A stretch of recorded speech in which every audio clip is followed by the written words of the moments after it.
Thank you so much, Ladi. Let's go global now. We're starting from the UK. We had that worrying concern yesterday at Gatwick Airport that there was a water supply challenge. And, of course, that raises a lot of questions. But we have joining us now Juliana Olainka, London Bureau Chief, joins us from London to give us updates on this. Hi, Juliana. Good morning. What's going on? Has that challenge been resolved? Good morning, Annie. Well, according to SES Water, which is the company behind the outage, it has been largely resolved. But of course, as we know, temperatures are reaching epic proportions here in the UK. So anything involving a water outage, particularly at Britain's second largest airport, is going to raise some concerns amongst passengers. It started yesterday morning at about 6 a.m. There appeared to be some sort of power outage, not just affecting Gatwick Airport, which is in South Sussex, probably about 30 miles from central London.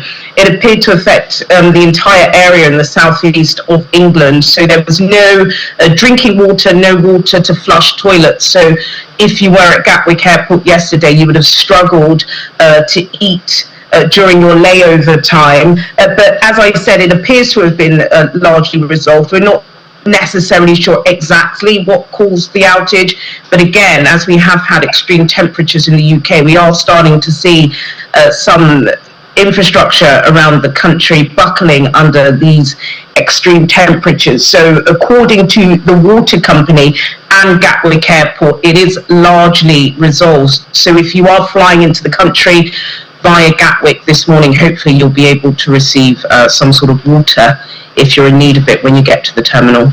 Yeah, and Juliana, since you mentioned the extreme weather, let's just ask there. I know this morning I did see that there was a signal or warning given about that. What really is the state? What are residents supposed to be doing now from that warning and all?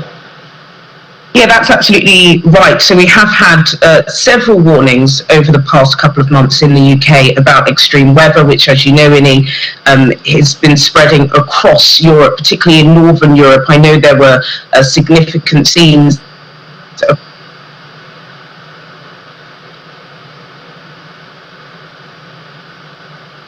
Looks like we have a bit of hitch right there with the connection with Juliana. I hope we can get her back to find out. I mean, we've been hearing of extreme weather, wildfires in France, in Canada, and all of that. And just this morning, there was an urgent wildfire warning in the UK to residents and all of that. Okay, we have Juliana back.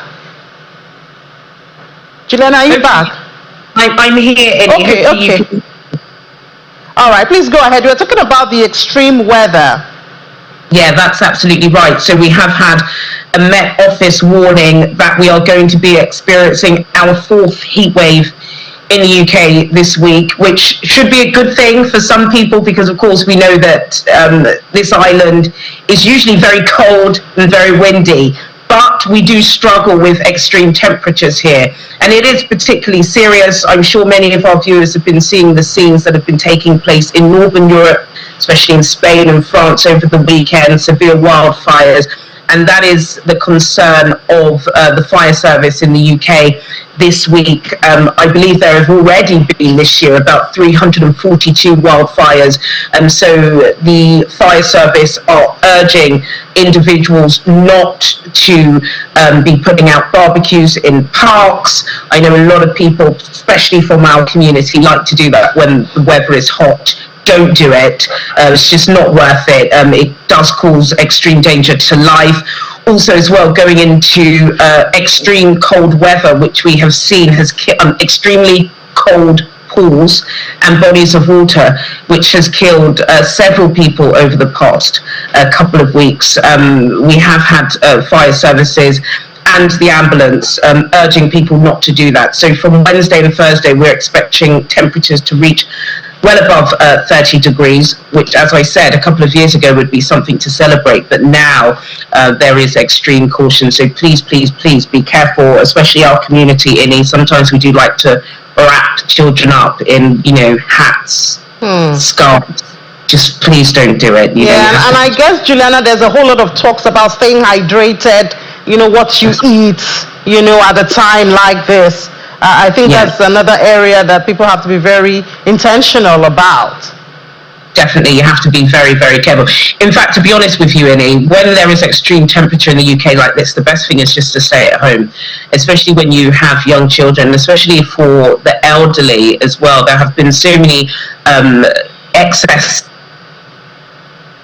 reported in the UK because of the extreme heat. If you live alone, just make sure you are keeping yourself hydrated, and yes, you are not wrapping yourselves up as if we are in November. It's July and it's very, very hot. As if you are somewhere else, not just in Nigeria anyway, because we always feel hot. But away from that, we hear that Britain's new Prime Minister will be hosting President Zelensky. That's a first. I wonder, the war is still on, US is still in the middle of all of that. And do we have an idea what the topics of conversation would be? Yeah, this is a really interesting story, actually. We know that Parliament is on recess, it's summer, so most MPs are on holiday, but of course we know Andy Burnham this is his second full week as Prime Minister, and this time last week he was actually speaking to the Ukrainian President Volodymyr Zelensky on the phone, and this week he is coming into London on his way into Washington, where he will meet US President Donald Trump tomorrow. I think this is a strong show of optics. Since the beginning of the war, which was 4 years ago, which is pretty hard to believe, time has gone so fast, but I think it's pretty fair to say that the closest ally to Ukraine across the world has been Great Britain. We know that Volodymyr Zelensky was very, very close to Boris Johnson, who sort of led that alliance, and then of course he passed on the baton to Liz Truss, then Rishi Sunak, Keir Starmer, now Andy Burnham. This is Zelensky's fifth Prime Minister, but really Andy Burnham wants to show the world that he stands shoulder to shoulder with the people of Ukraine. I do believe they are going to be talking about intelligence swapping. I know that there are several thousands of Ukrainian military personnel who are being trained in the United Kingdom. I believe there is going to be a visit to some of those military sites that the Ukrainian army do use. So I think it really is about showing that strong sense of brotherhood, and the fact that Andy Burnham is still going to fly the flame and show the rest of the world that Britain is still a very strong ally of Ukraine. All right, Juliana, I'm sure we'll get more gist after the meeting, and hopefully we can discuss it on Thursday. But thank you so much, London Bureau Chief Juliana Olayinka. Thanks.